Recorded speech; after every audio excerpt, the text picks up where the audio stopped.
Thank you for tuning in to the GSMC Basketball Podcast presented by the GSMC Sports Network. I am your host, Nelson, here on this wonderful Monday afternoon.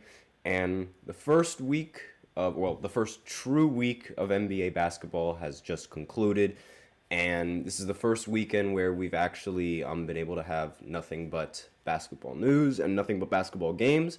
So that's more or less what's going to be the overall topic of these segments. So the first segment, I'm actually going to do an MVP ladder. So I'm going to be talking about players who I think should be up top on the MVP ladder and all the way down through the top 10. So that's what we're going to do in this first segment. Then in this second segment, we're going to focus on the Lakers and the fact that the Lakers have started out 3-0 for the first time since Kobe Bryant was on the squad. So it was a long time ago. I believe it was around 2010, 2011 when they had this incredible start to the season. And we're just going to go ahead and talk about that in the second segment. Then in the third segment, we're going to recap all of the games on Friday because there were a lot of them. And if I were to group every single one of them into just one weekend recap, it wouldn't be enough. Like, we wouldn't have enough time for that. And then in the fourth segment, I'll recap all of the NBA games that went down over this weekend as well. So for the third segment, it's going to be specifically the Friday games. And then in the fourth segment, it's going to be the games that happened Saturday and as well as yesterday. So we also have a special fifth segment I reveal at the end of the fourth segment, so be sure to stay tuned for that. Spoiler alert, it is we're bringing back an old segment that I used to do when the NBA is actually in season. So before I begin, I'd like to remind everybody that we love to hear what you guys have to say during the show, whether you guys have a hot take, whether you guys have a burning question, something that you've just been dying to share. We are all ears. And if you really want your comment or question to get noticed, then I recommend using Super Chat. You just click on the $sign below the chat box and you can send in your comments and or donations that way. Either or, they really help the show. They make it much more interactive between myself and you guys. So let's go right ahead and get into this MVP ladder. So I have a graphic right here showing not all the 10 players, but I do have the players who I think should be in the top 3 for the MVP and their contention and whether or not I believe they should win. So let's start off with a huge bang. The number one, or at least the player that I feel like is in the number one position for winning the MVP right now, is one and only Anthony Davis. Now, like I said, and like I've been saying several times, the NBA MVP, it's not necessarily who the best player is. It's the best player on the best team. And right now, Anthony Davis is the best player on the best team in the Western Conference, just based off of last week. So I understand this is rather early doing an MVP ladder, but this is only based off of the last week's games. And so far, the Lakers are 3-0, as I've mentioned before. Anthony Davis has been ridiculous in every single one of the games that he's played. He's had 3 30-point games to start this season. Last game, he ended the game with 31 points, 9 rebounds, 3 steals, and 2 blocks, going 10 for 15 from the field. He's also the first player in the NBA to reach 100 points in this season. Like, his performance has been incredibly dominant, and the team, as a result, has also been incredibly dominant. And JJ Redick, even before the season started, he said that the key to this offense and the key to this 5-out is to try and unlock Anthony Davis and try to bring him to his best and utmost potential. And here it is. This is exactly what we were expecting coming in from Anthony Davis. I've said numerous times that Anthony Davis is a rather maddeningly frustrating player, and there are times where he plays incredibly well, but then there are other times where he doesn't play well, and it almost seems like he needs to get forced into playing well. Like, it's almost as if he needs people to tell him to start trying hard instead of just trying hard. But here, this season has been completely different. He's been by far one of the most impressive players on the Lakers, aside from LeBron, but more on LeBron in the next segment. I'm sure you guys were expecting that. But his performance has been nothing short of amazing, and he's a big reason why the Lakers are 3-0, and a big reason why, and that's the reason why he's number one on this list, in my opinion.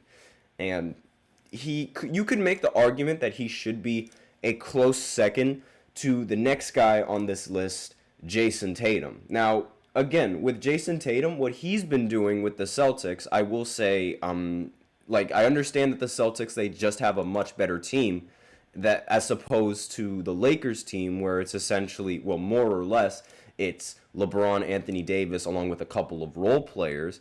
But he is different. Jason Tatum in this season has been phenomenal so far, and he's also a big reason as to why the Celtics are in the position that they're in. He's had 37 points in 2 of the last 3 games that he's played, and he's just a completely different, it seems like he's a completely different player now. His averages for this season so far, 33 points, 54% from the field, 48% from 3, while averaging 6 rebounds and 6 assists as well. This offseason has not been a joke to Jason Tatum. In fact, he's actually been the joke for a lot of people in the offseason. And this is sort of what happens when you make fun of an NBA player when you don't, it really depends on who you make fun of. But most of the time, players like Jason Tatum, they're going to take that criticism and they're going to use that criticism to motivate them into this next season, and that's exactly what he's been doing, and he's to the T, he's been doing that. And he's been disrespected a lot in the offseason, mainly because a lot of people just don't really think that a lot of people hone it against him that he wasn't the Eastern Conference Finals MVP or the Finals MVP. So he's really on a mission to try and prove that he is the star of this team and that he is the best player on this team.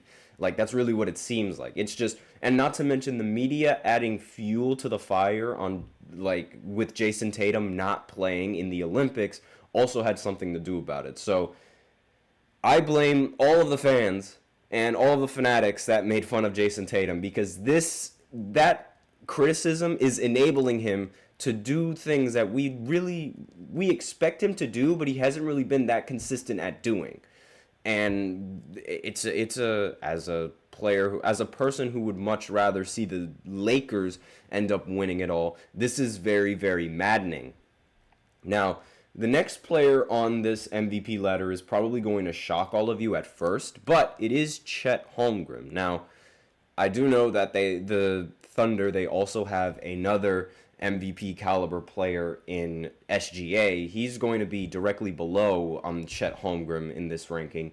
But the reason why I have Chet Holmgren at number 1 is mainly because of his averages. I mean, he's averaging 23 points. Again, you might not think that's really impressive, but he's shooting 56% from the field, acquiring 13 rebounds along with that, 3 assists, a steal, and 4 blocks so far in this season. Last game, he ended the game with 6 blocks against the Hawks.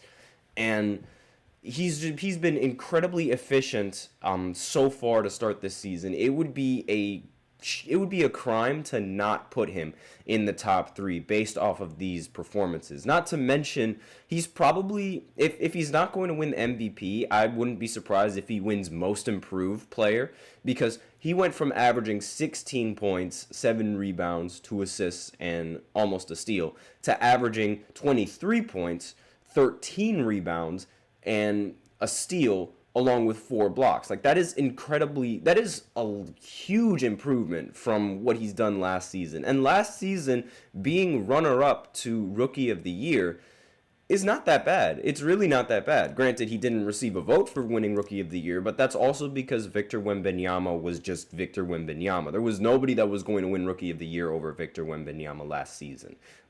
There was no way.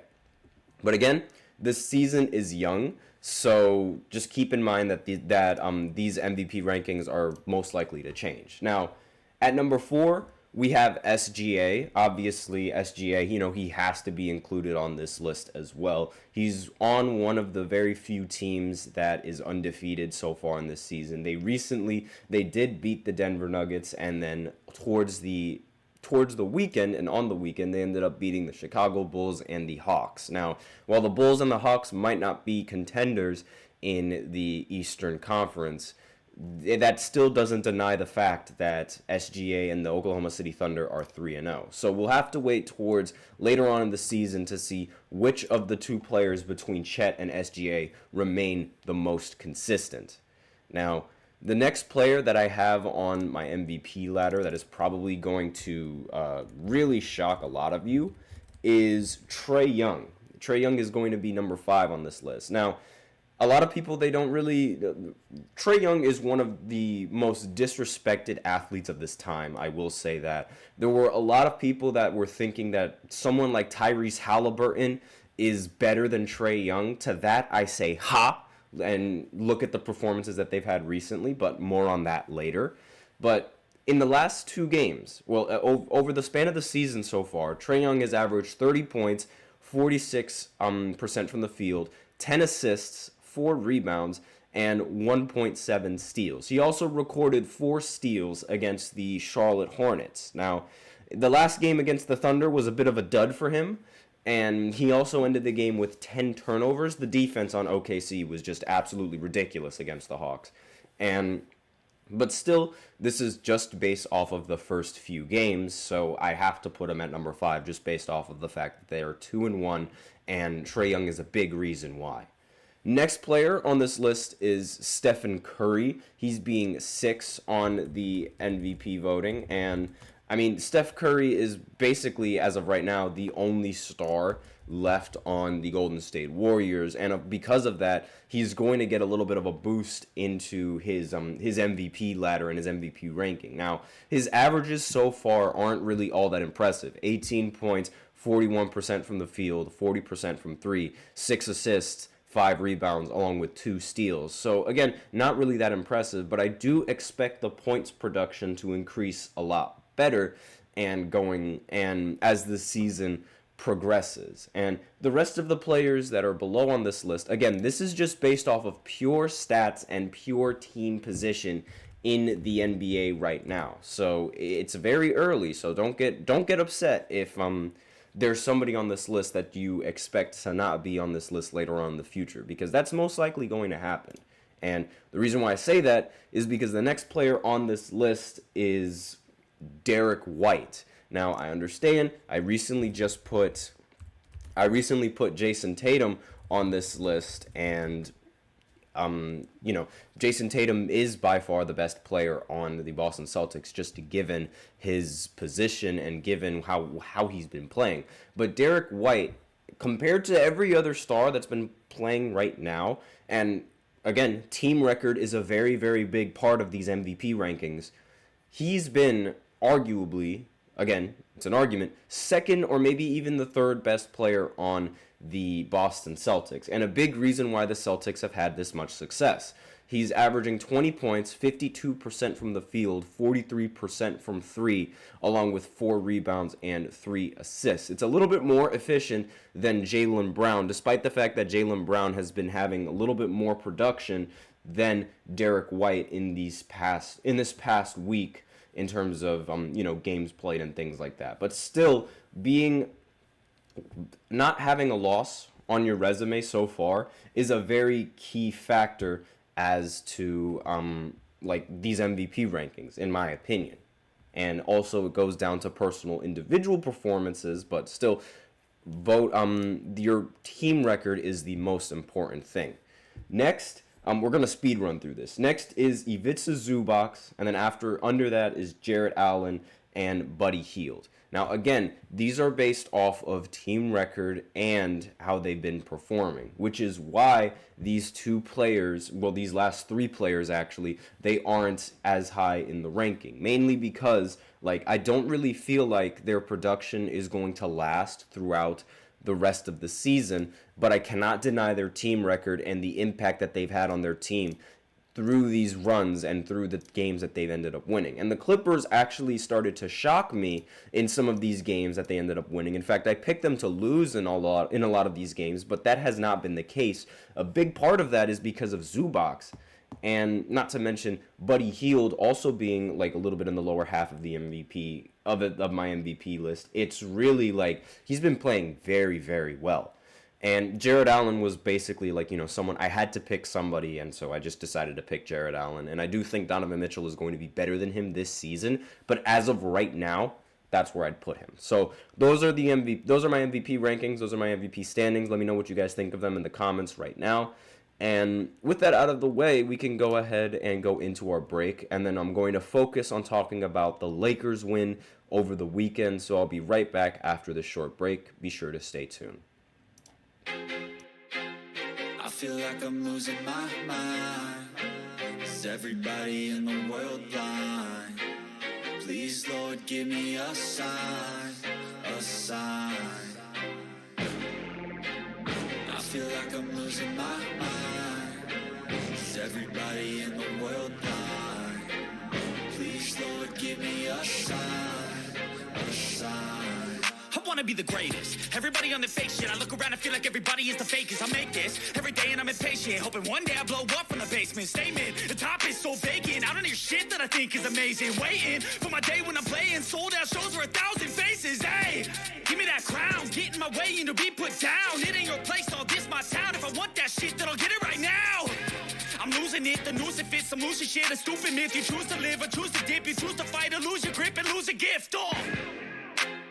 I feel like I'm losing my mind. Is everybody in the world blind? Please, Lord, give me a sign, a sign. I feel like I'm losing my mind. Is everybody in the world blind?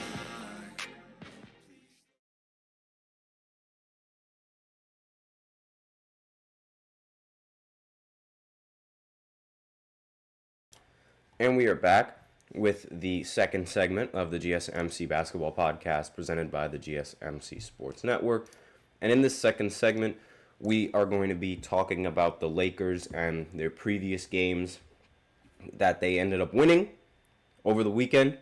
And it's a very big deal because a lot of people weren't expecting the Lakers to be this good and to have such a ridiculous start to the season. So we're going to focus on that in the second segment. Before I begin, I'd like to remind everybody that we love to hear what you guys have to say during the show. Whether you guys have a hot take, burning question, something that you've just been dying to share, we're all ears. And if you really want your comment or question to get noticed, then I recommend using Super Chat. You just click on the $ below the chat box and you can send in your comments and or donations. That way, either or really help the show, make it much more interactive between myself and you guys. So let's go right ahead and get into this second segment where we focus on the Lakers being 3-0. This is the first time that they've been 3-0 since Kobe Bryant.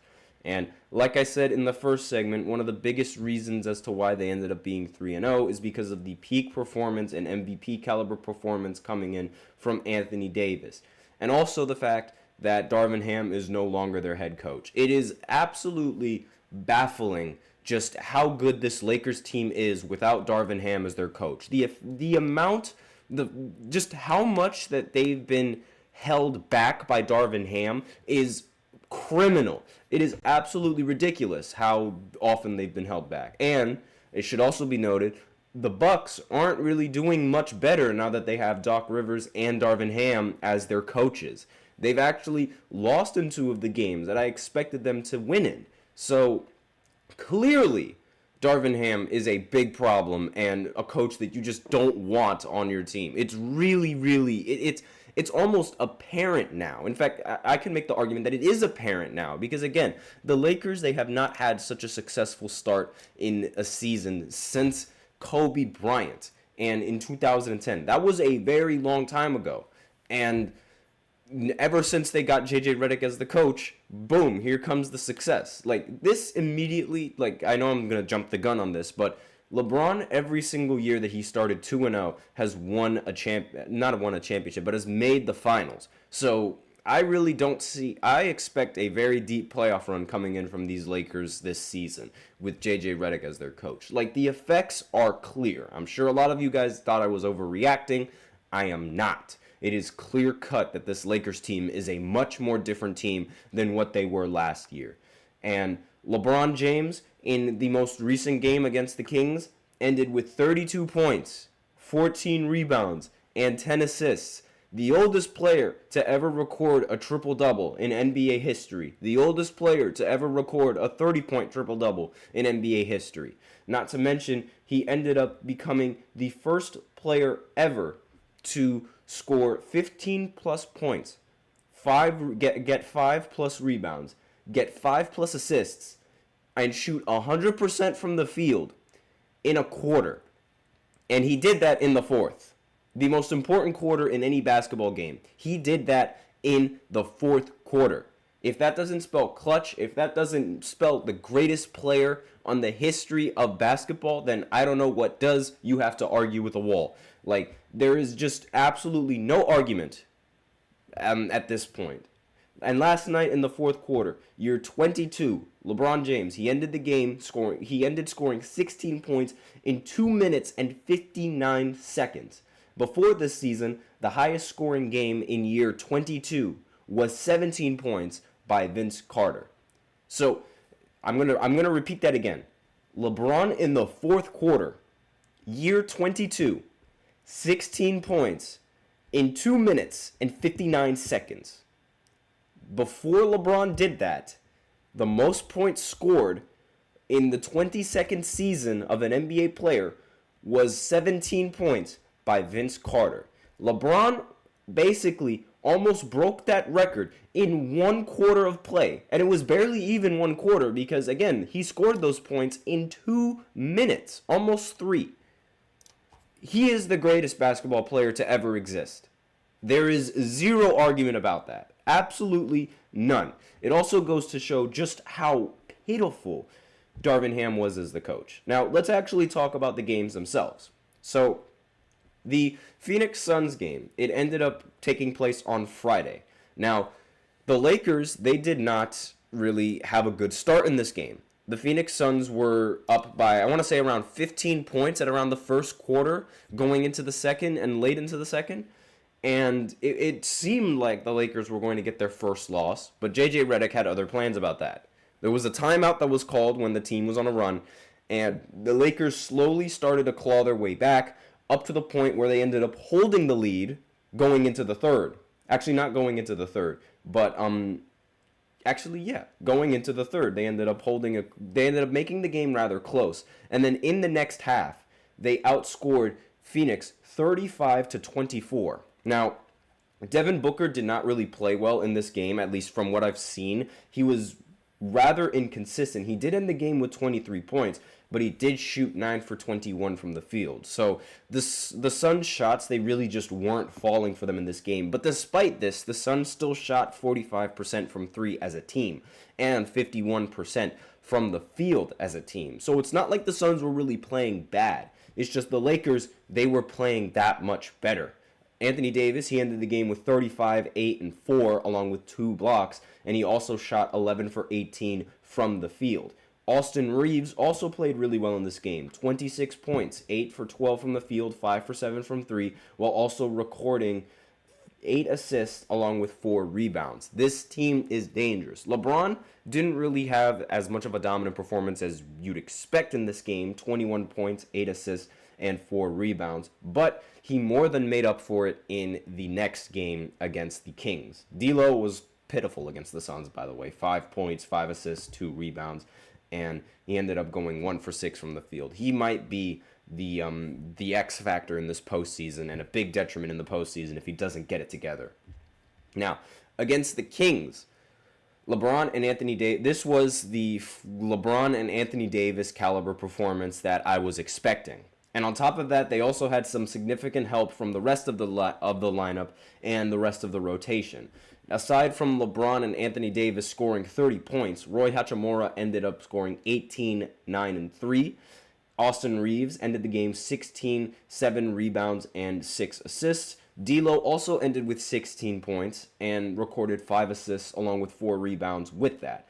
Now, LeBron in this game, as I mentioned before, 32-point triple-double, the oldest player to ever record a triple-double, the oldest player to ever record a 30-point triple-double in the history of basketball. Like, what can't he do? What can't he do? He shot 12 for 22 from the field, which is just above 50%, and Anthony Davis ended the game shooting 10 for 15, super efficient, and also shot 10 for 13 from the line. Now, the rest of the Lakers, they were very, very solid. Again, the Lakers shot 41% from 3 and 52% from the field. This is also Anthony Davis's first ever win against Domantas Sabonis. And it's not like the Kings really played that bad in this matchup either. De'Aaron Fox ended the game with 28 points and 10 assists. DeRozan ended the game with 23 points and 3 assists. And Sabonis ended with a 29-point triple-double, 29 points, 12 rebounds, and 10 assists along with that as well. The problem was, again, the lack of three-pointers. Now, they did end up taking more three-pointers than the Lakers, but they did not end up making more Actually, no, they did make more three-pointers than the Lakers. Excuse me. So, the big issue in this game, at least from the key takeaway that I got, is they were more or less the same. It's just towards the end of the game and towards the final minutes of this game, the Lakers ended up hitting more field goals than the Kings than what they needed to. But again, this all stems back to the three-point shooting, in my opinion. While they did shoot well as a team, individually they did not really shoot that well. I mean, De'Aaron Fox went 3 for 10 from 3. Malik Monk, 2 for 7 from 3. Keegan Murray, 2 for 7 from 3 as well. Trey Lyles, 1 of 6 from 3. And DeMar DeRozan only took 3 three-pointers. Of course, it's DeMar. What do we expect? And again, this Kings team is 0-2 to start this season. So this might be really bad for the Kings going into the future.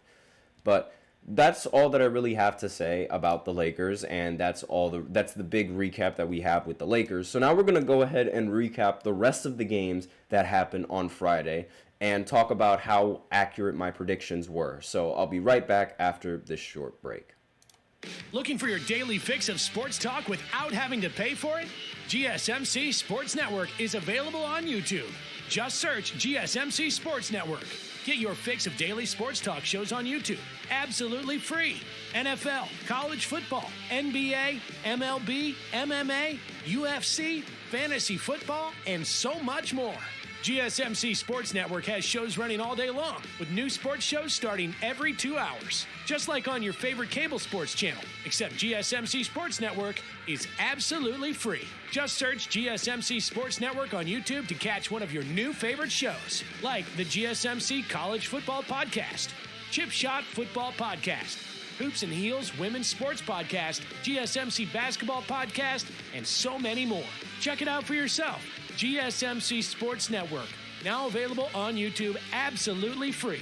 Search GSMC Sports Network on YouTube right now.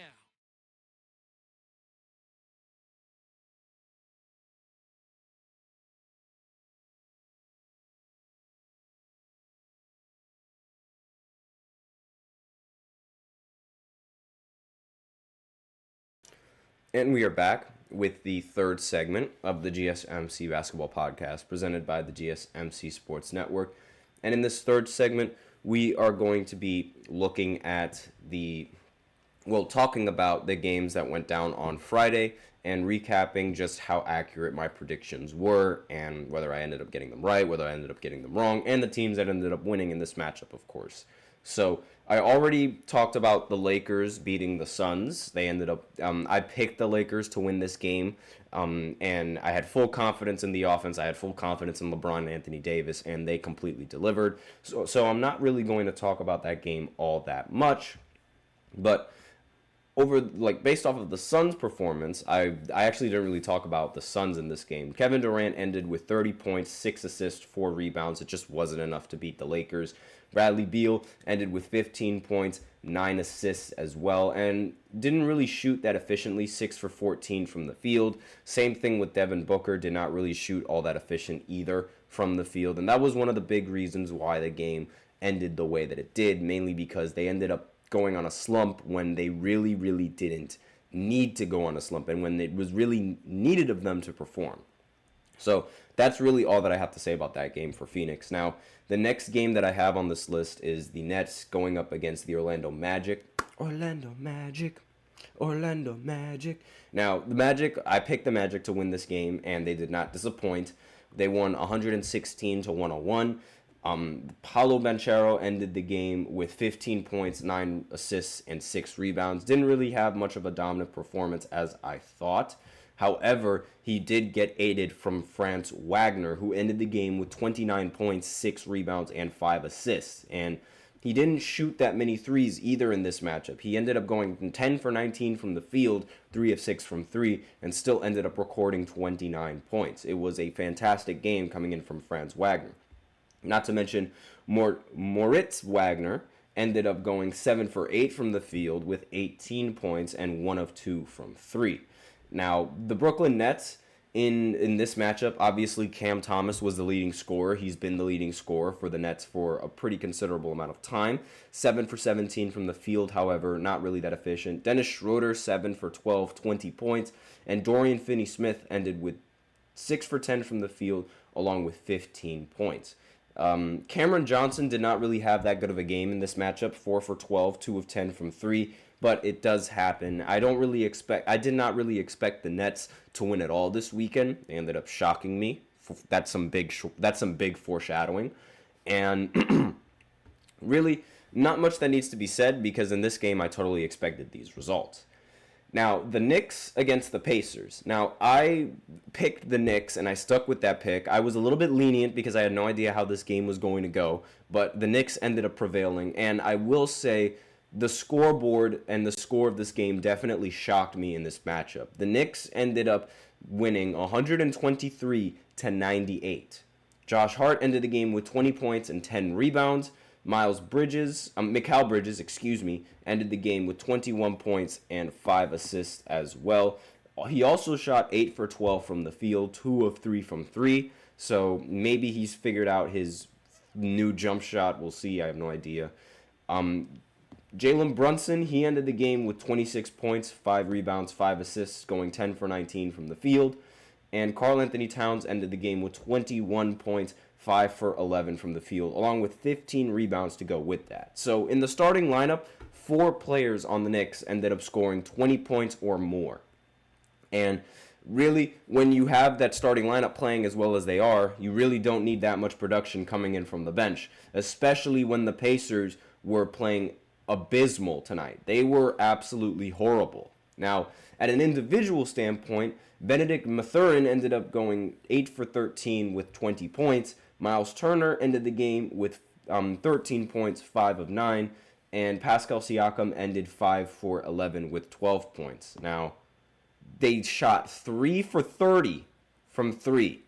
That is not going to have you win a game at all in this league. Going 3 for 30 and missing practically every single three-pointer that you took. And the key takeaway in this matchup, Tyrese Halliburton. Halliburton ended the game with 0. That's right. 0 points. 5 assists, 1 steal, 1 rebound. And he went 0 for 8 from 3 and 0 for 7 from 3. 0 for 8 from the field, excuse me. I'm talking like this because that's where my microphone is, and I need to make sure that you guys hear that. So all of you people that were saying that Tyrese Halliburton is better than Trae Young, where are you guys at now? Because Halliburton played horribly. This is Tyrese Halliburton. He had a little bit of a streak last season, but that did not mean that he was better than Trae Young, who's shown consistency. And I'm straight up laughing to the bank with this performance because Halliburton is not the best point guard in the NBA. He's not better than Trae Young. He's not better than LaMelo Ball. He's not a top 10 point guard. I'm sorry, but actually, he's in the bottom part of the top 10, but still, people were overrating him way too much last season. He is not that guy.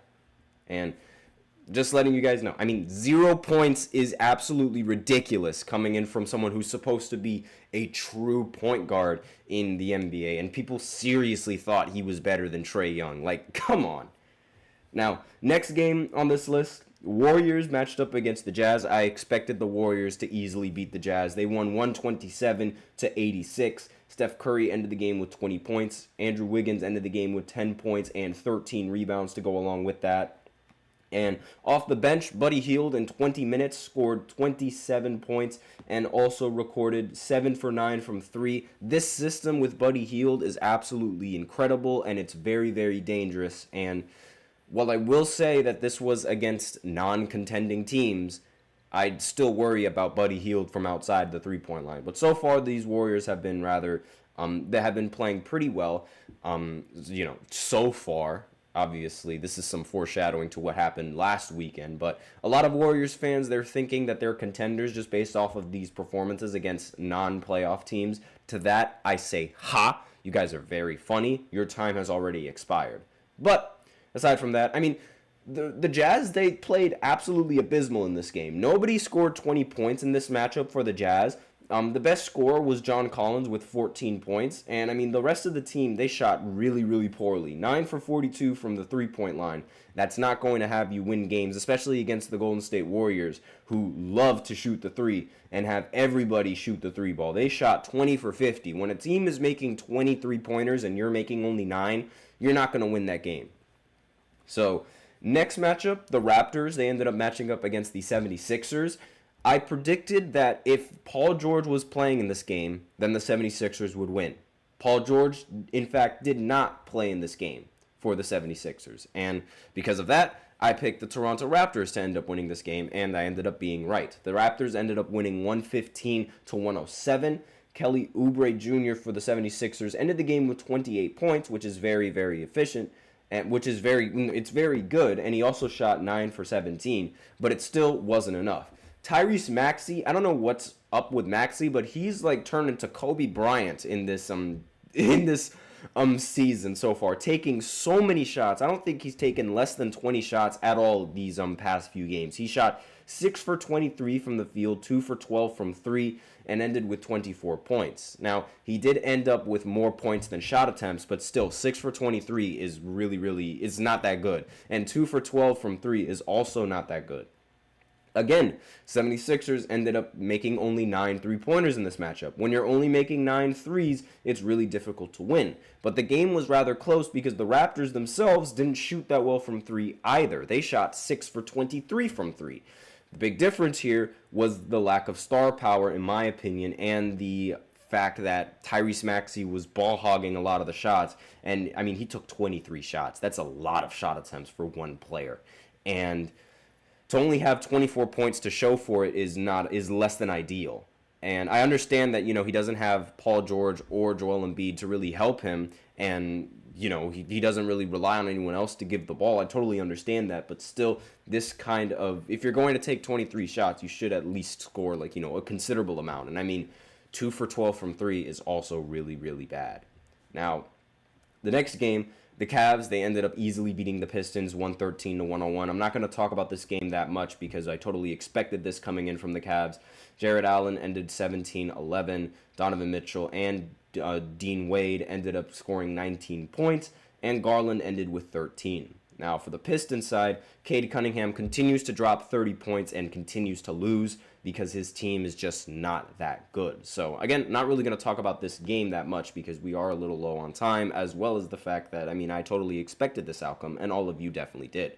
Now, the Hawks ended up beating the Hornets in a very intense game between Trae Young and LaMelo Ball. Trae Young ended 38 points, 10 assists, 8 rebounds, and LaMelo Ball ended with 34 points, 5 rebounds, and 4 assists. So it was a point guard battle between these two, and I'm just going to say it, LaMelo Ball is probably better than Anthony Edwards. Probably. I'd pick LaMelo Ball if I were to choose between one of the two. But let me know in the comments what you guys think.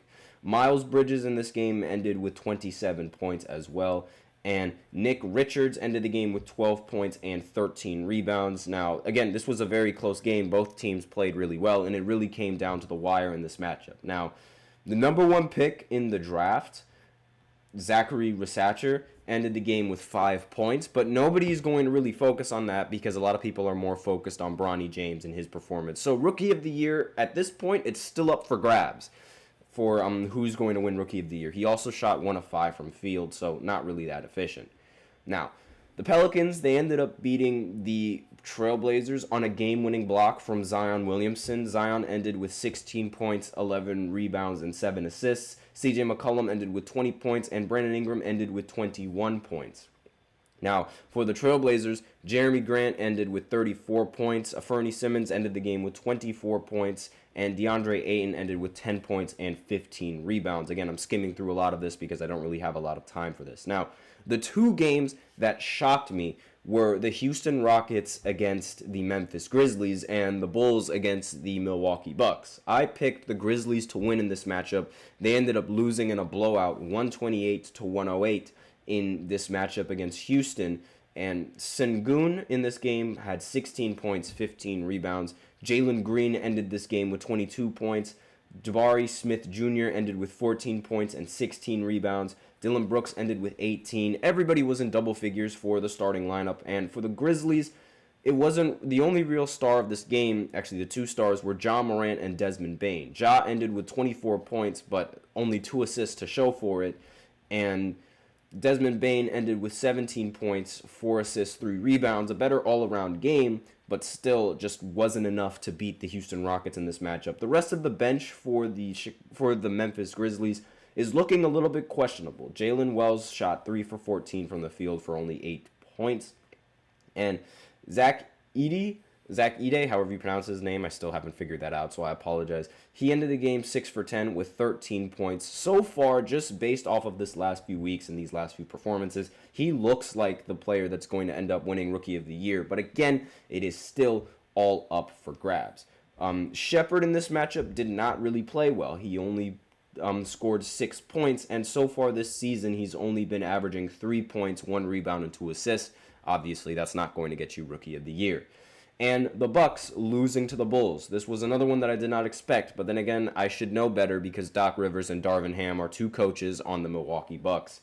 Damian Lillard ended with 28 points. Giannis ended with 38 points and 11 rebounds, but it still wasn't enough for this team to prevail against the Bulls, where Kobe White ended the game with 35 points, Zach LaVine ended with 25 points, and Vucevic ended with 22 points and 10 rebounds. And Giddey also ended the game with 17 points, 9 assists, and 6 rebounds. They did shoot very well from 3 compared to the Bucks, who did not shoot very well from 3.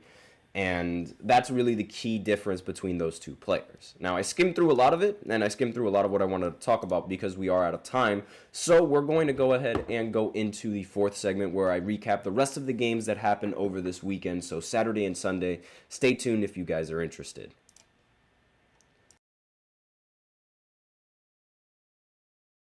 For the best and latest podcasts available anywhere, go to the podcast app on your cell phone and type in GSMC to access free content-rich podcasts on health and wellness, book reviews, sports, entertainment, relationships, social media, movies, technology, finance, and even weird news. Subscribe and download the GSMC Podcast Network's family of shows, available everywhere podcasts are found.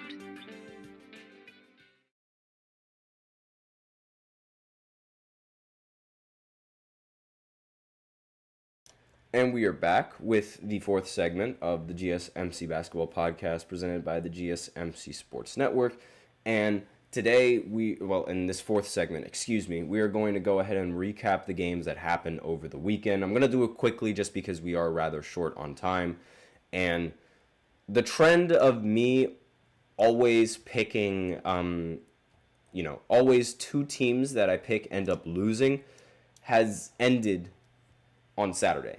Unfortunately, as it is. There were 3 teams that ended up losing that I didn't expect to lose. Now, we'll talk about the big one, which was the Clippers beating the Denver Nuggets. Now, I really didn't expect this coming in from Denver, and I did not expect such a great performance coming in from Norman Powell in this game, who ended the game with 37 points.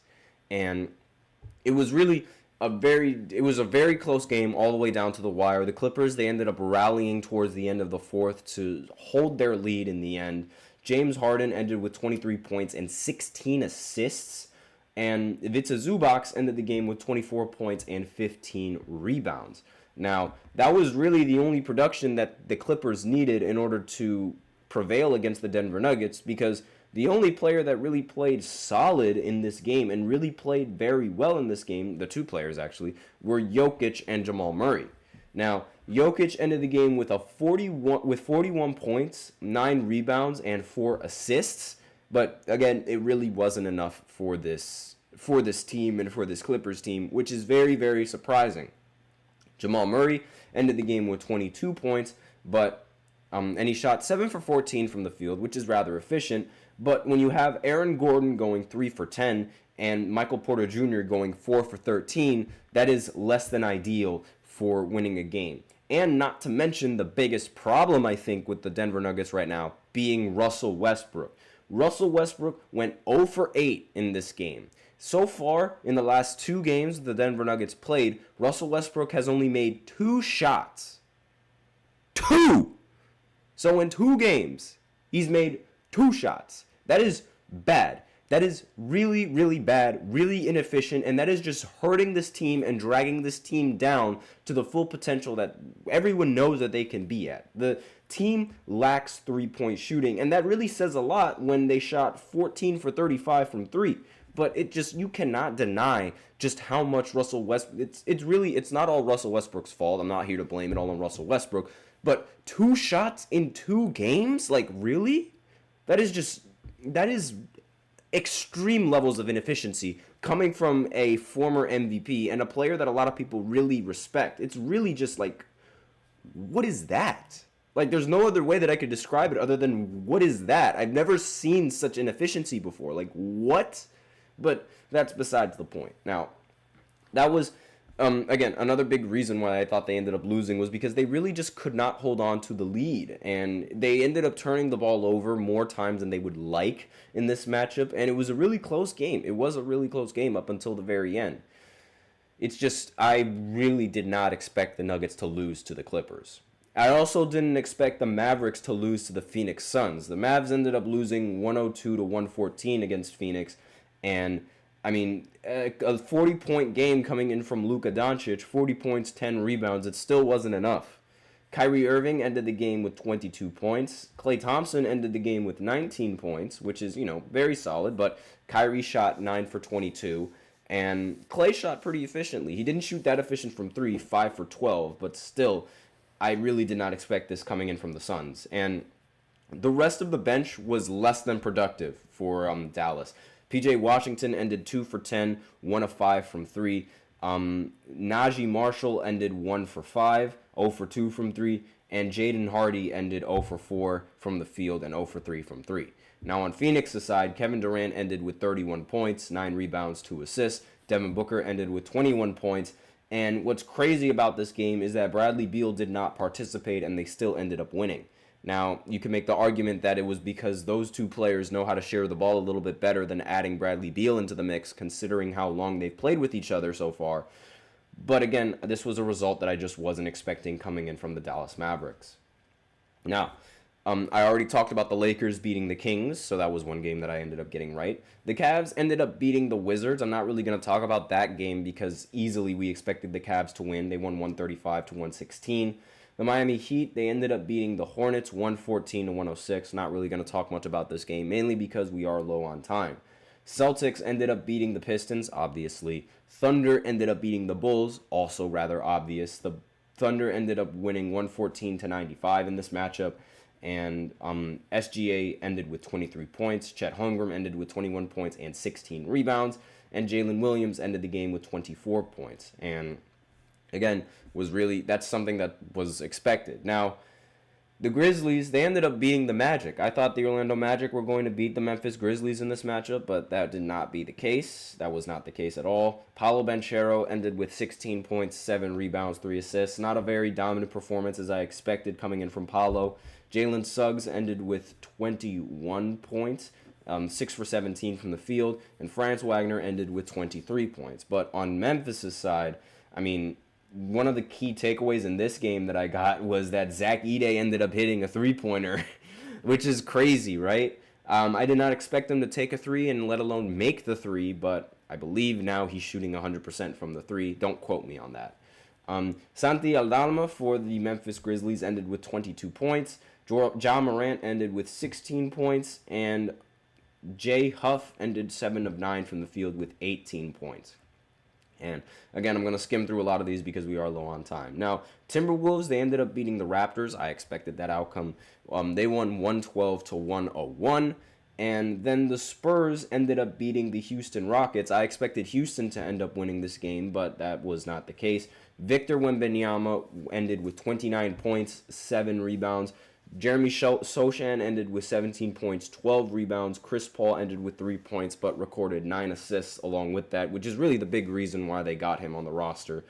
And let's see, who else played well? Keldon Johnson ended with 16 points off the bench, along with 8 rebounds. Now, Jalen Green played really well in this game, 29 points, 5 assists, 6 rebounds, but it was ever so slightly, it wasn't enough. Sengun did not play that well in this matchup at all. Victor really took that beating that Sengun gave him last year personally. And let's see, what did he shoot from the field? He shot 2 of 8 from the field, 1 of 2 from 3 with 6 points. And Reed Shepherd ended the game 0 for 2 along with 0 for 1 from 3, which again, not ideal. And Rookie of the Year is still up for grabs. Now, yesterday's game, I got practically everything wrong for yesterday's game aside from the Thunder beating the Hawks. The Thunder ended up winning 128-104. Trae Young ended with 10 turnovers, which was a very inefficient and non-productive performance coming in from Young, which is, he has these games from time to time, but I will say that the Thunder's defense is not something that should be made fun of. SGA ended this game with 35 points, 11 rebounds, and 9 assists, along with 3 blocks and 3 steals. Like, this defense was haggling them the entire game. Now, the rest of the games that I got wrong. The Pacers ended up losing to the 76ers. I expected the 76ers to lose in this matchup, but Maxey scored 45 points, and he took 32 shots. Again, he turned into Kobe Bryant in this season. And this game also went into overtime. Caleb Martin ended the game 6 for 16 with 17 points. And on the Pacers side, Tyrese Halliburton, he ended the game with 22 points, but he shot 8 for 18 from the field. Siakam ended with 17 points, 7 for 11. And really just, it was an unexpected loss that I thought. And not to mention the Pelicans, they also ended up losing, and they lost to the Portland Trailblazers, another unexpected loss. Fernie Simmons ended with 27 points. DeAndre Ayton ended with 17 points and 12 rebounds. And Jeremy Grant ended with 28 points. Pelicans, CJ McCollum ended with 27 points. Zion Williamson only had 14, and Ingram only had 14 as well. And when you have 2 players that have 27 points or more, it's really not ideal, not to mention the rest of the starting lineup having double figures with that as well. Now, another game that really shocked me, the Clippers, they ended up beating the Golden State Warriors. Andrew Wiggins ended with 29 points. Steph Curry ended with only 18 points. And on the Clippers side, Zubac ended with 23 and 18. James Harden ended with 23 and 11 assists. Norman Powell ended with 20 points, and Derrick Jones Jr. ended with 18 points. Now, the final game and the most shocking game, the Nets ended up beating the Bucks in a blowout. The Nets ended up winning 115-102 in this matchup. Cam Thomas ended with 32 points. Dennis Schroeder ended with 29 points. Cameron Johnson ended with 13 points. And really, the Bucks, Giannis ended with 22 points and 12 rebounds, and Damian Lillard ended with 21 points, but the rest of the lineup just wasn't there and wasn't really producing, aside from Bobby Portis, who ended with 16 points and 10 rebounds. I was very shocked at this, the outcome of this game, and excuse me, it really, for the Bucks, it really all fell apart in the fourth quarter, where they got outscored 32-24 in the fourth quarter, which is honestly the most typical Darvin Ham / Doc Rivers situation ever. So that's all that I have for the weekend and the weekend recap. So now we're going to go ahead and go into the fifth segment where I go over the NBA power rankings of the last week. So I'll be right back after this short break. Be sure to stay tuned.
And we are back with the fifth and the final segment of the GSMC Basketball Podcast presented by the GSMC Sports Network. And in this fifth segment, we are going to be looking at the NBA power rankings. So this is obviously just, going into this next week based off of the games that happened last week. So let's actually go ahead and jump right in simply because we are a little bit short on time. So number one in the power rankings is obviously going to be the Boston Celtics. The Boston Celtics, they are the best team in the NBA until proven otherwise, and winning 3 straight games, regardless of how bad the competition really was for the Boston Celtics, it doesn't matter. This is a good start. Jason Tatum is having an MVP caliber season. Makes total sense why the Celtics are number one. I have no oppositions there. Next, OKC. Once again, another team that has started 3-0 and they actually beat the Denver Nuggets, which you can argue is much more competition than what the Celtics have had to beat. But again, until the Celtics have proven otherwise that they are not the best player in the NBA, they are going to remain at number one throughout the entirety of the season. Again, until proven otherwise. But based off of these previous performances coming in from OKC, it's not like that the Thunder have been playing bad teams or have been playing mediocre teams. I will say that the Thunder have been phenomenal in this last few weeks, beating Denver. They ended up beating the Bulls as well. And then in the back-to-back against the Hawks, they ended up beating them as well. So really have no problem with this. And as you can see from here, they won each of their first 3 games by at least 15 points, which again, very, very impressive. Now, why they're not at number one compared to the Celtics, despite the fact that the Celtics have faced weaker competition, again, until proven otherwise, that's going to be where they stay. The Lakers, they jump all the way from 19th at the start of the season all the way up to number 3. This is beautiful. This is what is expected from LA. This is just the start of this is a huge start for JJ Redick, a fantastic start. Really just shows how great this lineup really was and how bad Darvin Ham as a coach really was. Now, I have no problem with them being ranked at number 3, especially with how they've been playing. Now, they're expected to play the Suns again today at 10 o'clock, but this time in Phoenix's home court. So we'll see how that goes, but I really have no doubt that they could end up being 4-0. But again, anything can happen in this game. Like, Phoenix could start making shots that we really don't expect them to usually make. It really comes down to just how good Devin Booker and Kevin Durant can perform in this matchup. But alas, I have no problem with the Lakers being ranked at 3. Cleveland as well, another team that's 3-0. So the top 4 teams on this power ranking have not lost a game yet. Very, very good list so far, very well respected. With, again, The Cavs and their schedule, I will admit, is rather much simpler and much easier, the start of their schedule, than any other team so far. I mean, they ended up playing the Cavs. They ended up playing, not the Cavs. They ended up playing the Raptors in the first game. So, not really that good of a team, but at the same time, not that bad of a team either. And then the next two games were against the worst teams in the Western Conference. In the Eastern Conference, the Pistons and the Wizards, which is a big reason as to why they're at number 4 and why they're not ranked higher compared to the Lakers, who in their seasons and in their matchups so far, they've played much more significant competition. I mean, they played the Kings, they played the Suns, and they played the Timberwolves. All three of those teams are in the playoff race, and they were in the playoff race last season, so makes sense that team is ranked higher. And along with the Boston Celtics, while I will admit that the Celtics also had a rather easy schedule going into this, again, one of the big reasons why they are the best team is because of that blowout win to the Knicks, and until it's proven otherwise. So, again, no problem with this list so far. Next team, the Knicks. Of course, you have to put the Knicks on this list, especially with their dominant performance coming in against the Pacers, holding Halliburton to 0 points, and just having that revenge game after how they got bounced from the postseason. Definitely a well-deserved spot on this list. Having them at number 5, they are arguably the second best team in the Eastern Conference. No problem with this list whatsoever as of right now. Next, the Minnesota Timberwolves. Now, the Timberwolves being ranked at number 6 might not seem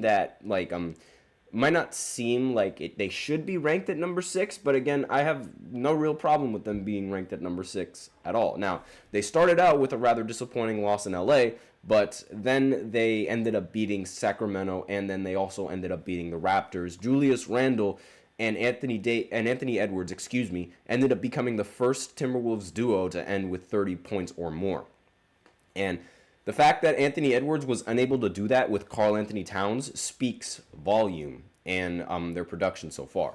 So, really, and not to mention, like you could see right here on the bottom, essentially they ended up losing on a 27-6 Lakers run in the second quarter, in which the Wolves' defense in zone and in man-to-man, and especially in transition, were just not that good. And that was really the only bad thing that has happened with the Timberwolves so far. So I have no problem with them being ranked at number 6. Next is number 7, Phoenix Suns. Again, this is another team that ended up losing to the Lakers. But aside from that, they've been very prolific and they've been very efficient in these games. In the first game that they played against the Clippers, Kevin Durant forced overtime, and the Clippers ended up choking the game because Harden missed a free throw, which would have sent it into another overtime. But aside from that, this is just, I totally agree with this so far. And again, this is rather early in the season, so there's not really much to really go off of. But so far, having them at 7, no big deal. Dallas Mavericks, again, this is a team that I expected to be a little bit higher on this list going into the season. But based off of their performances and based off of what happened against the Phoenix Suns, I have no problem with them being ranked just below Phoenix. What team is ranked? Okay. Clippers, on the other hand, making a jump all the way to 9 from being ranked 20 is a huge booster for the Clippers' morale. And the fact that they don't even have Kawhi Leonard on this team so far, it really goes to show, is this going to be a prime James Harden season? Are we finally going to see James Harden back in his prime once again and back into his scoring ways? Not entirely sure. Again, I'm not really how should I say, explaining myself as well as I'd like, but that is mainly the big reason why I'm not explaining myself as well as I'd like is because of the lack of time and because there is so much that I could say about each and every single one of these teams. I don't want to dwindle on all of them whatsoever, but I will dwindle on this pick. Having a team that is 0-2 be ranked at number 10 in the power rankings is unacceptable. I definitely feel like Memphis should be ranked higher. The Orlando Magic should also be ranked higher. Maybe even Golden State. Maybe not Philly. Philly should not be ranked higher than this team. Not Pacers. Not the Miami Heat. And maybe not the Pelicans. So, right now, with this standing for the Denver Nuggets, I think that Memphis, Orlando, and Golden State, not in that order, they should be ranked higher and they should be in the top 10 at the very least. If you're going to put any team in the top 10, it should be one of those 3 teams, just based off of team record and what they've been able to do so far in this season. Because as of right now, the Denver Nuggets, I don't think they should be in the top 10. I understand it might be a rough start, but I don't agree with it. I really don't agree with them being in this number 10 spot. They haven't won a single game. How is it that you can put a team that hasn't won a single game in the top 10 in power rankings as opposed to Orlando Magic, who have already won 2 games, and they lost the last game in a rather shocking manner. I can't even lie. I didn't expect them to lose to the Grizzlies, but aside from that, it's not like they've been playing really all that bad. And this might have something to do with like who they're scheduled to play in this next coming week. I mean, the Nuggets, they are scheduled to play Toronto, Brooklyn, Minnesota, and Utah. So this team is really going to be the only competitive one.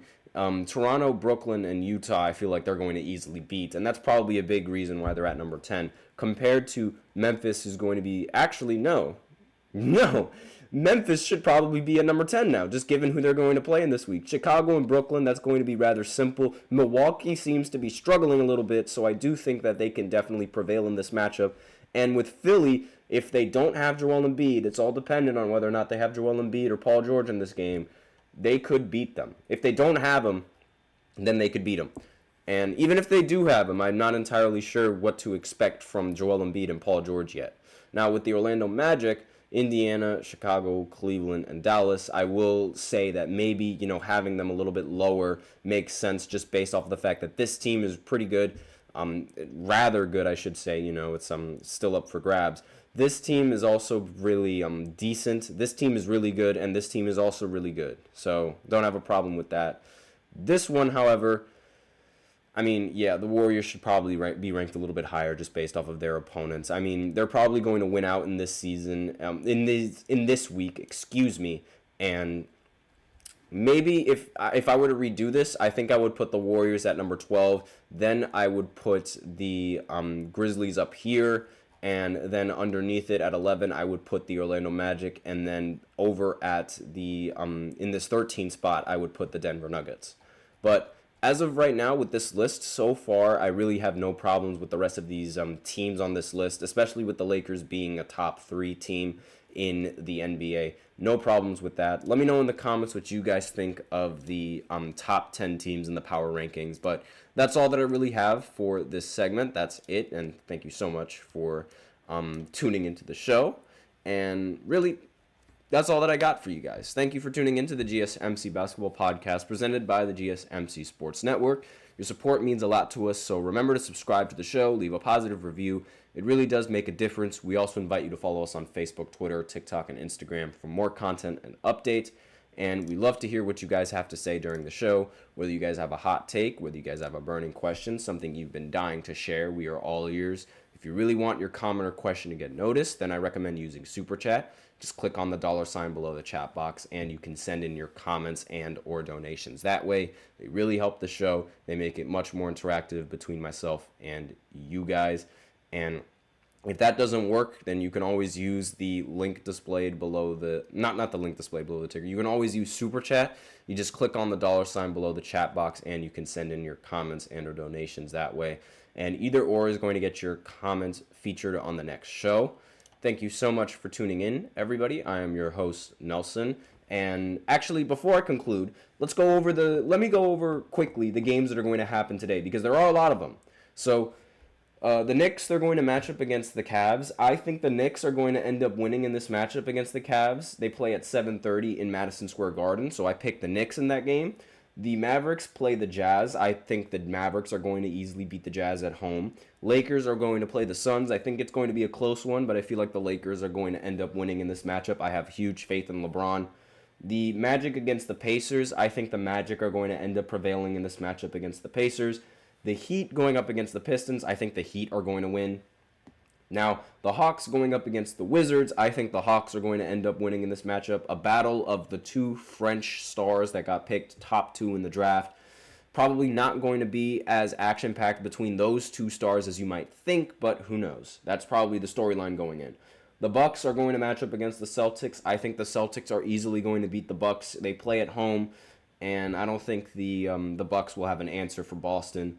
The Nuggets, they're going to play the Raptors. I think the Nuggets are going to win this game, and I know that I picked the Nuggets last 2 times, and both times they ended up disappointing me.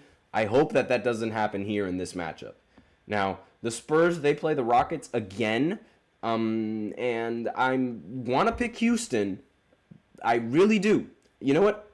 We're doing it. I'm picking Houston in this matchup. I think they're going to learn from their matchup against the Spurs last go-round, and they're going to end up improving. Now, the Grizzlies, they go up against the Bulls. I'm picking the Grizzlies in this matchup. And then finally, the Kings are going up against the Trailblazers. I am going to pick the Kings in this matchup. The Kings do play at home, and I think they're going to figure it out in this game. So those are my picks for tonight. And thank you so much for tuning in. That's all that I got. I am your host, Nelson, and as always, take care.